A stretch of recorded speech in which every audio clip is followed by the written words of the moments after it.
अस्सलामुअलैकुम। उम्मीद है आप सब खैरियत से होंगे। क्या आप हर स्टूडेंट या कस्टमर का नाम अलग अलग टाइप करके थक चुके हैं? इस वीडियो में मैं आपको बताऊंगा कि एमएस वर्ड में मेल मर्ज बिल्कुल स्टेप बाय स्टेप। आप सिर्फ एक लेटर डिज़ाइन करें और एक्सेल शीट की मदद से आप 100 या जितनी चाहे आप इसको एक साथ किसी भी बंदे को सेंड कर सकते हैं। तो आए देखते हैं। सबसे पहले आपने आना है अपने एमएस वर्ड में। एमएस वर्ड में आने के बाद आपके पास यहाँ पे एक ऑप्शन मौजूद है मेलिंग के नाम से। आपने इस ऑप्शन पे क्लिक करना है। मेलिंग के ऑप्शन पे आप जैसे क्लिक करेंगे तो हमारे पास यहाँ पे एक ऑप्शन आएगा स्टार्ट मेलिंग मर्ज। मैंने यहाँ पे एक डेमो मेल के नाम से पहले यहाँ पे पेस्ट कर लिया है। आप अपनी मर्जी के हिसाब से कोई भी लेटर यहाँ पे लिख सकते हैं।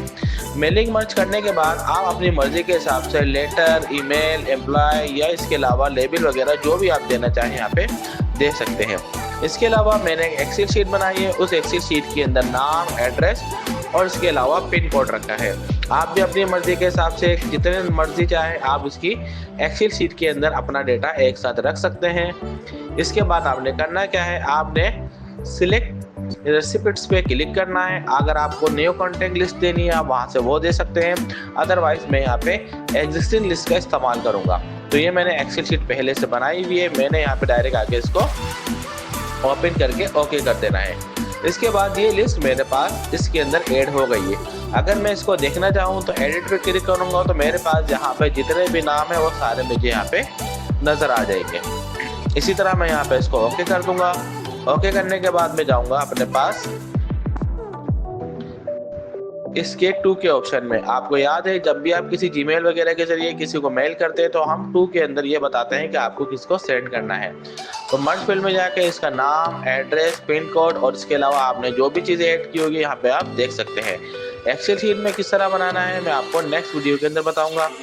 इसके बाद आपने करना ये है, अगर मैं इसका प्रीव्यू देखना चाहता हूँ तो प्रीव्यू पे क्लिक करेंगे तो आपके पास ये नाम खुद ब खुद सेट होते रहेंगे। इसके अलावा आप यहाँ से भी आके इसको नाम को चेंज कर सकते हैं।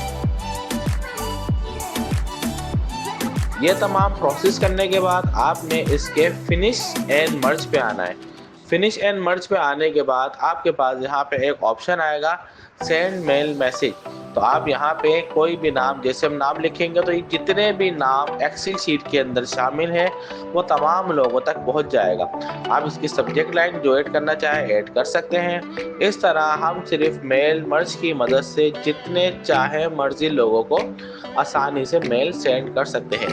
उम्मीद है आपको ये वीडियो पसंद आई होगी। इंशाल्लाह नेक्स्ट वीडियो हम स्टार्ट करने वाले हैं एमएस एक्सेल के बारे में।